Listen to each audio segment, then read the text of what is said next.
Hello दोस्तों, ये है production and operation management series का नेक्स्ट वीडियो। कंप्लीट सीरीज़ का लिंक आपको वीडियो के डिस्क्रिप्शन में अवेलेबल है।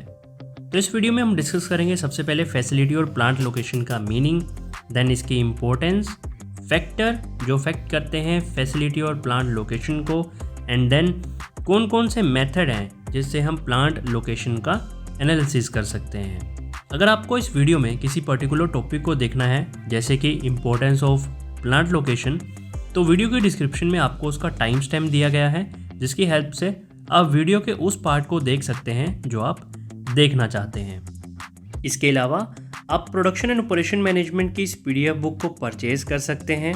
इस पीडीएफ बुक को काफ़ी इजी एंड अंडरस्टैंडेबल वे में प्रिपेयर किया गया है विद इमेजेस एंड एग्जाम्पल, ताकि आपका स्टडी में इंटरेस्ट क्रिएट हो और आप हर टॉपिक को आसानी से समझ सकें।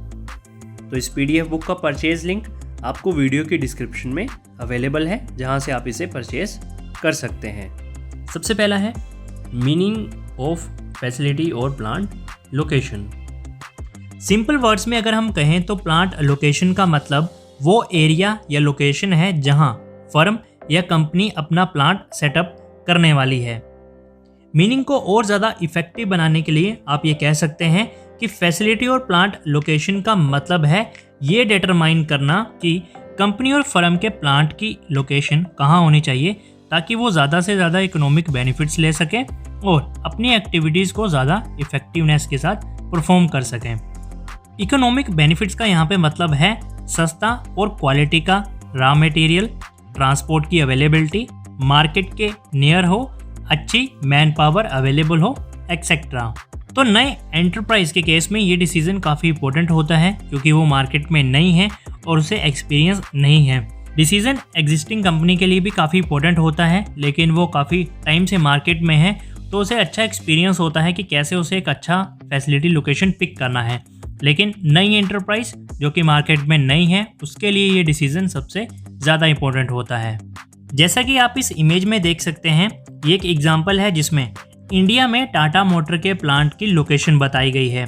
तो लोकेशन को रेड कलर के टेक्स्ट में बताया गया है, जैसे लखनऊ, जमशेदपुर, पुणे।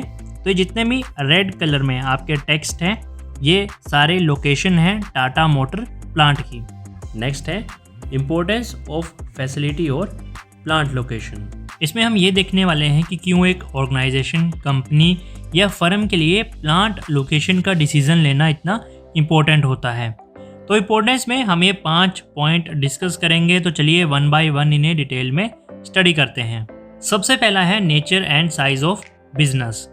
तो प्लांट लोकेशन का डिसीजन डिपेंड करता है प्लांट के साइज और नेचर पर। जैसे अगर कोई स्मॉल स्केल फर्म है तो वो नॉर्मली ऐसी लोकेशन सेलेक्ट करेगी जो मार्केट के नियर हो, क्योंकि अगर उसे लोकेशन पसंद नहीं आती है तो वो बाद में उस लोकेशन से रीलोकेट कर सकती है, मतलब अपनी लोकेशन को चेंज कर सकती है। वहीं दूसरी ओर अगर कोई बड़ी कंपनी है तो बड़ी कंपनी में अमाउंट ऑफ इन्वेस्टमेंट भी बड़ा होता है, इसलिए बड़ी कंपनी को बहुत केयरफुल रहना पड़ता है जब वो अपने प्लांट की लोकेशन डिसाइड करती है।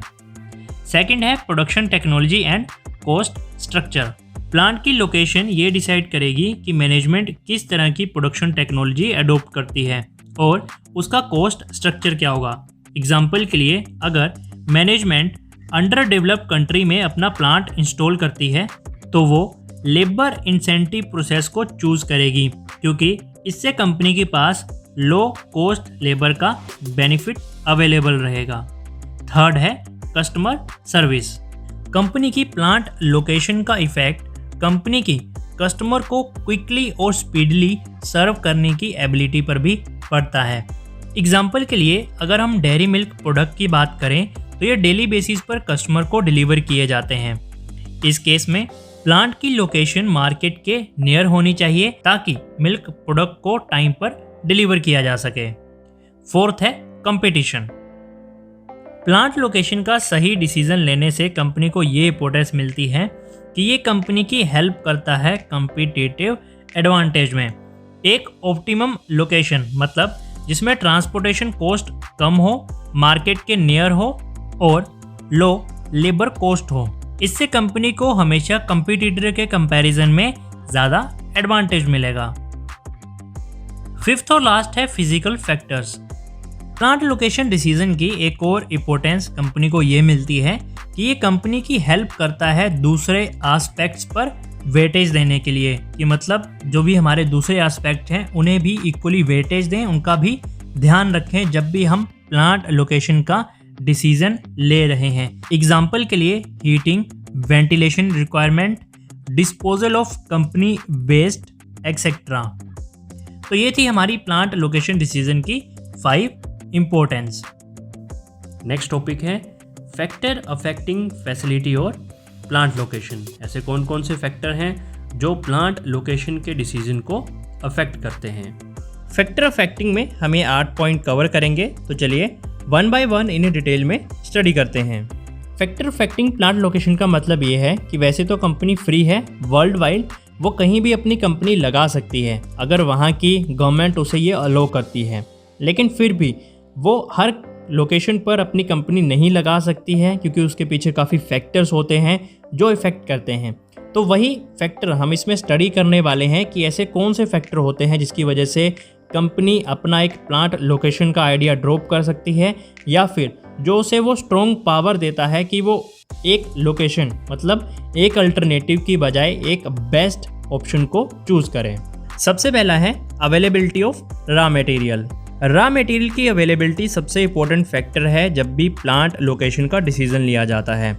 नॉर्मली मैन्युफैक्चरिंग यूनिट जहां पर रॉ मटेरियल को फिनिश गुड्स में कन्वर्ट करने का मेन टास्क प्ले होता है, जहां पर मैन्युफैक्चरिंग यूनिट का मेन पर्पस ही यही है कि वो रॉ मटेरियल को फिनिश गुड में कन्वर्ट करती है, और जहां प्लांट रॉ मटेरियल को बल्क में कंज्यूम करता है। ऐसी ऑर्गेनाइजेशन वहां पर लोकेट करनी चाहिए जहां पर रॉ मटेरियल ईजिली और चीप प्राइस मतलब सस्ते दाम पर अवेलेबल हो।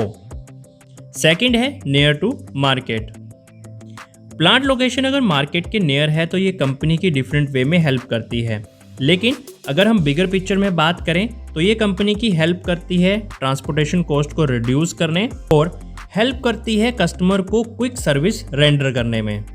तो अगर प्लांट की लोकेशन मार्केट से दूर है तो ये ट्रांसपोर्टेशन कॉस्ट को इंक्रीज करेगा, साथ में प्रोडक्ट के डैमेज होने का खतरा भी ज़्यादा रहेगा। इसके साथ प्रोडक्ट की कॉस्ट इंक्रीज होगी क्योंकि अगर आपको ट्रांसपोर्टेशन कॉस्ट ज़्यादा पे करनी पड़ रही है तो वो उसका एंड बर्डन कस्टमर के ऊपर पड़ेगा, और एट लास्ट कंपनी फेल होगी कस्टमर को क्विक सर्विस प्रोवाइड करने में।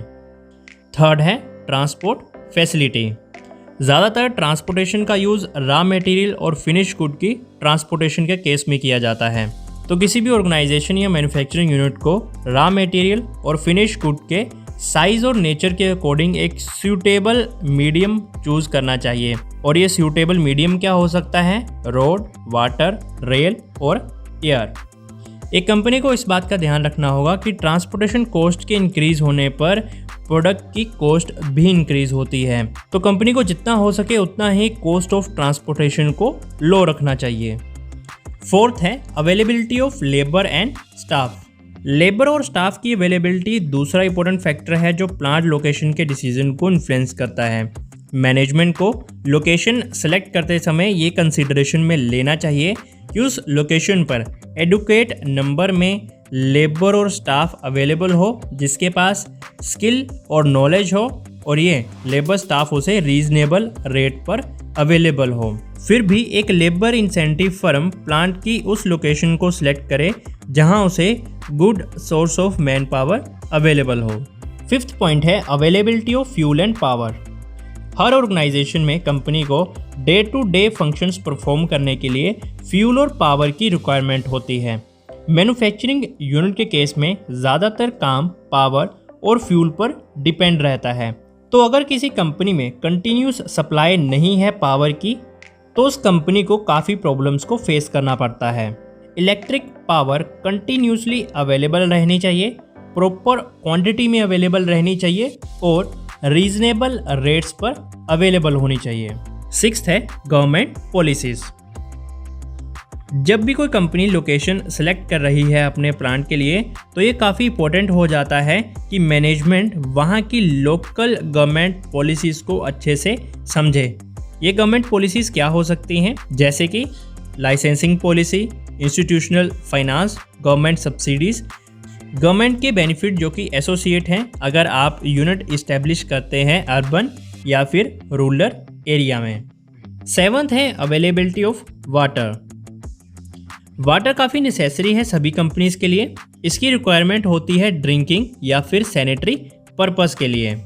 तो अगर मैनेजमेंट उस लोकेशन को सिलेक्ट करती है जहां पर हाइजीन वाटर की कमी है तो ये एक हेल्थ इशू क्रिएट कर सकती है वहां के स्टाफ मेंबर के साथ। इसके साथ ज़्यादातर कंपनी में मैन्युफैक्चरिंग प्रोसेस को कंप्लीट करने के लिए वाटर की रिक्वायरमेंट होती है, इसलिए वाटर एडिक्वेट क्वांटिटी और प्रॉपर क्वालिटी में अवेलेबल रहना चाहिए। क्वालिटी का यहाँ पे मतलब है क्लीन एंड प्योर। 8th और लास्ट है अवेलेबिलिटी ऑफ फाइनेंस। फाइनेंस हर ऑर्गेनाइजेशन की हेल्प करता है कि वो स्मूथली अपने बिजनेस को रन कर सकें। ये एक प्राइमरी मेजर नहीं है प्लांट की लोकेशन डिसाइड करने का। अगर कंपनी अच्छा काम कर रही है और इनकम का अच्छा सोर्स जनरेट कर रही है तो कंपनी इजीली फाइनेंस को अरेंज कर सकती है। लेकिन ऐसी कंपनी जो नियर हो फाइनेंस अवेलेबिलिटी के हेल्प करती है कंपनी की वर्किंग कैपिटल और शॉर्ट टर्म फाइनेंशियल नीड्स को फुलफिल करने के लिए। तो ये थे प्लांट लोकेशन को इफेक्ट करने वाले हमारे 8 फैक्टर्स। देन इस वीडियो का लास्ट टॉपिक है मेथड ऑफ फैसिलिटी और प्लांट लोकेशन एनालिसिस। ऐसे कौन कौन से मेथड हैं जिससे आप ये एनालाइज कर सकते हैं कि आपके प्लांट की लोकेशन क्या होनी चाहिए। तो लोकेशन एनालिसिस के लिए हम इन 4 टेक्निक और मेथड का यूज़ कर सकते हैं। तो चलिए इन्हें डिटेल में डिस्कस करते हैं। सबसे पहला है फैक्टर रेटिंग मेथड। ये मेथड काफ़ी पॉपुलर है क्योंकि इसमें एनालिसिस के लिए वाइड वैरायटी ऑफ फैक्टर्स को इंक्लूड किया जाता है। इस मेथड में 6 स्टेप्स इंक्लूड हैं। सबसे पहला, रेलेवेंट फैक्टर की एक लिस्ट तैयार करें जिसे कहते हैं क्रिटिकल सक्सेस फैक्टर्स। जैसा कि आप इस टेबल में देख सकते हैं, ये हमारे क्रिटिकल सक्सेस फैक्टर हैं। Labour, raw material, per capita income, tax structure, education and health. तो सबसे पहले क्रिटिकल सक्सेस फैक्टर की एक लिस्ट तैयार करें। सेकंड है assign weight to each factor. तो दूसरे स्टेप में हमें हर क्रिटिकल सक्सेस फैक्टर को वेट असाइन करना है। तो ये वेट असाइन किया गया है आउट ऑफ 1। जिस फैक्टर की जितनी ज़्यादा इंपॉर्टेंस है हमें उसे उतना ही ज़्यादा वेटेज देना है। जैसे कि यहाँ पर टैक्स स्ट्रक्चर को सबसे ज़्यादा वेटेज दिया गया है, उसके बाद एजुकेशन एंड हेल्थ को। तो इस तरह जितने भी हमारे क्रिटिकल सक्सेस फैक्टर हैं उन सभी को हमें वेट असाइन करना है। थर्ड है develop a scale for each factor. तो यहाँ पर हमने स्केल सेट कर दिया कि हम आउट ऑफ 100 इसकी कैलकुलेशन करेंगे। फोर्थ है हर लोकेशन को स्कोर करना है उनके फैक्टर के अकॉर्डिंग। तो ये हमारी लोकेशन है पंजाब एंड गुजरात। फैक्टर्स के अकॉर्डिंग हमें इन्हें आउट ऑफ 100 में से स्कोर करना है। तो जैसे पंजाब में हमने लेबर को आउट ऑफ 100 में 70 स्कोर दिया, गुजरात को 60 स्कोर दिया। इसी तरह टैक्स स्ट्रक्चर में पंजाब को 75 स्कोर दिया, गुजरात को आउट ऑफ 100 में 70 स्कोर दिया। फिफ्थ है अब हमें मल्टीप्लाई करना है स्कोर को वेटेज के साथ। तो जैसा आप यहाँ पे देख सकते हैं ये है हमारा वेटेड स्कोर, जहाँ पर हमने पंजाब और गुजरात का वेटेड स्कोर कैलकुलेट किया है। कैसे किया है?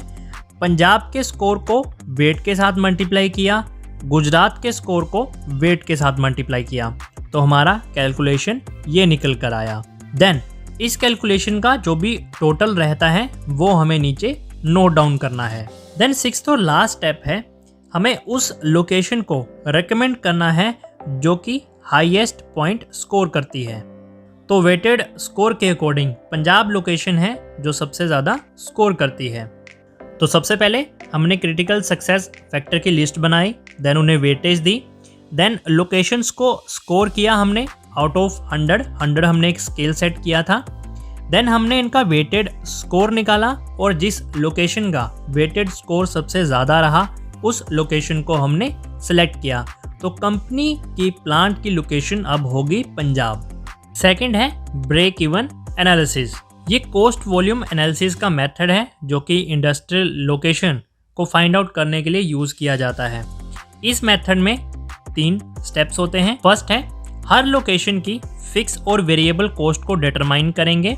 सेकंड है टोटल कॉस्ट को कैलकुलेट करेंगे। थर्ड उस लोकेशन को सिलेक्ट करेंगे जिसकी टोटल कॉस्ट लोएस्ट है।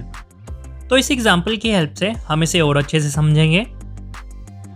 सिटी के अकॉर्डिंग हमने फिक्स कॉस्ट और वेरिएबल कॉस्ट को डिटरमाइन किया, ये आपको पहले से भी अवेलेबल होगी। देन सेलिंग प्राइस और वॉल्यूम, ये भी हमें पहले से अवेलेबल है। नेक्स्ट काम है हमारा टोटल कॉस्ट को कैलकुलेट करना। तो टोटल कॉस्ट कैसे कैलकुलेट करेंगे? इसका फॉर्मूला है fix cost plus total variable cost. तो फिक्स्ड कॉस्ट तो हमारे पास अवेलेबल है, लेकिन यहाँ हमें वेरिएबल कॉस्ट दी गई है, ना कि टोटल वेरिएबल कॉस्ट। तो टोटल वेरिएबल कॉस्ट को हम पहले कैलकुलेट करेंगे और उसका फॉर्मूला क्या है? Variable cost multiply by volume. तो वेरिएबल कॉस्ट तो हमारे पास है और हमें वॉल्यूम भी दिया गया है। तो सबसे पहले हम हर एक सिटी की वेरिएबल कॉस्ट को मल्टीप्लाई करेंगे वॉल्यूम के साथ। देन जो भी हमारा टोटल होगा उस टोटल को हम ऐड करेंगे फिक्स कॉस्ट में। 75 मल्टीप्लाई बाय 2000, 1,50,000। 1,50,000 में हम ऐड करेंगे हमारी फिक्स कॉस्ट को। तो हमारे पास टोटल कॉस्ट अवेलेबल है 1,80,000। इस तरह आप हर सिटी की टोटल कॉस्ट को कैलकुलेट करेंगे। कैलकुलेट करने के बाद जैसा कि हमने थर्ड स्टेप में समझा था, हमें उस लोकेशन को सेलेक्ट करना है जिसकी टोटल कॉस्ट सबसे कम होगी। तो यहाँ सबसे कम टोटल कॉस्ट है जयपुर की, तो कंपनी जयपुर लोकेशन को सेलेक्ट करेगी अपने प्लांट के लिए। थर्ड है सेंटर ऑफ ग्रेविटी मेथड। इसमें मैनेजमेंट या कंपनी ऐसे डिस्ट्रीब्यूशन सेंटर की लोकेशन को फाइंड आउट करेगी जहां उसकी डिस्ट्रीब्यूशन कॉस्ट मिनिमम हो। डिस्ट्रीब्यूशन कॉस्ट मतलब जो उसका ट्रांसपोर्टेशन का खर्चा है वो कम हो, ऐसी लोकेशन को कंपनी को यहाँ पर सिलेक्ट करना है। इस मेथड में 4 स्टेप्स इंक्लूड रहेंगे। सबसे पहला लोकेशन ऑफ मार्केट्स। तो टेबल में आप देख सकते हैं ये हमारी स्टोर लोकेशंस हैं, चंडीगढ़, लखनऊ, देहरादून, जयपुर। देन सेकंड है volume of goods shipped to those market. अब कितना वॉल्यूम ऑफ गुड्स हम इस मार्केट में सप्लाई करने वाले हैं। तो चंडीगढ़ के केस में ये नंबर 2000 है, लखनऊ के केस में 1000, देहरादून 1000, जयपुर 2000। थर्ड है इन लोकेशंस को हमें प्लेस करना है, मतलब प्लॉट करना है कोऑर्डिनेट ग्राफ या चार्ट पर। तो जैसा आप इस टेबल में देख सकते हैं, लेफ्ट साइड हमारे पास x कोऑर्डिनेट है और वहीं राइट साइड हमारे पास y कोऑर्डिनेट है। तो इन्हें हमने इस कोऑर्डिनेट चार्ट के ऊपर प्लॉट कर दिया है। प्लॉट कैसे किया है वो मैं आपको बता देता हूँ। जैसे चंडीगढ़ का XY कोऑर्डिनेट है 30, 120, तो x एक्सिस पर हमारे पास 30 है और वहीं y पर 120। तो चार्ट में x एक्सिस पर हमें 30 लेना है और y एक्सिस पर हमें 120 लेना है। तो यहाँ पर आकर ये मैच होते हैं, तो ये आपका एक एक्सिस प्लॉट हो गया। इसी तरह आपको सारी लोकेशंस को प्लॉट करना है चार्ट के ऊपर। देन फोर्थ पॉइंट है कैलकुलेट करना है x एंड y कोऑर्डिनेट को, जो कि हमारा सेंटर ऑफ ग्रेविटी होगा। x और y कोऑर्डिनेट कैलकुलेट करने के लिए हमारे पास एक फॉर्मूला है, जहां हम सबसे पहले x कोऑर्डिनेट कैलकुलेट करेंगे, देन y कोऑर्डिनेट। तो फॉर्मूला काफ़ी इजी है, sigma dixqi by sigma qi। Sigma dix का मतलब है x coordinate of location i, diy का मतलब है y coordinate of location i and qi का मतलब है quantity of good move to और फ्रॉम लोकेशन i। तो आपको फॉर्मूला में अगर कन्फ्यूज़न हो रही है तो चलिए मैं आपको इसे कैलकुलेट करके बताता हूँ, तो आपका डाउट क्लियर हो जाएगा। तो मैं आपको x कोऑर्डिनेट का कैलकुलेशन करके बताता हूँ सबसे पहले। तो चंडीगढ़ के केस में हमारा dix है 30 और वहीं नंबर ऑफ गुड्स हमारी हैं 2000। तो इन दोनों को हमने यहाँ पे मल्टीप्लाई किया, देन प्लस करके नेक्स्ट लखनऊ का हमने x और नंबर ऑफ शिफ्ट यूनिट्स को लिया, देन इन्हें भी ऐड किया। इसी तरह हर लोकेशन के x एक्सिस को हमने मल्टीप्लाई कर दिया उसके नंबर ऑफ शिपमेंट के साथ। देन इन शिपमेंट का हमने टोटल लिया और लास्ट में इन दोनों का हमने टोटल किया और डिवाइड करके जो हमारे पास वैल्यू आई वो है 66.7। इसी तरह हमें हर लोकेशन के y एक्सिस को मल्टीप्लाई करना है नंबर ऑफ शिपमेंट के साथ, और बाद में नंबर ऑफ शिपमेंट को हमें टोटल करके डिनोमिनेटर वाली साइड में लेके इसे डिवाइड करना है। तो जो वैल्यू हमारे पास आई वो है 93.3। तो अब आप फॉर्मूला अच्छे से समझ चुके होंगे।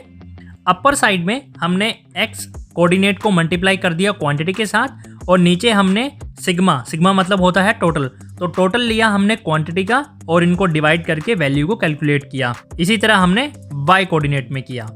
अब इन दोनों वैल्यूज को हमें चार्ट पर प्लॉट करना है। तो x कोऑर्डिनेट में ये है 66.7 और y कोऑर्डिनेट में ये है 93.3। तो मान लीजिए अगर ये है हमारा 66.7 और ये है 93.3, तो ये दोनों इस पॉइंट पर आकर क्लैश करेंगे। तो ये है हमारा सेंटर ऑफ ग्रेविटी। तो मैनेजमेंट इस लोकेशन को चूज करेगी प्लांट के लिए। सेंटर ऑफ ग्रेविटी में अगर आपके कुछ डाउट्स रह जाते हैं तो उसके लिए आप मुझे कमेंट कर सकते हैं। अगर डाउट्स ज़्यादा हुए तो इस पर मैं एक अलग से वीडियो बना के आपके साथ शेयर कर दूंगा। फोर्थ है ट्रांसपोर्टेशन मॉडल।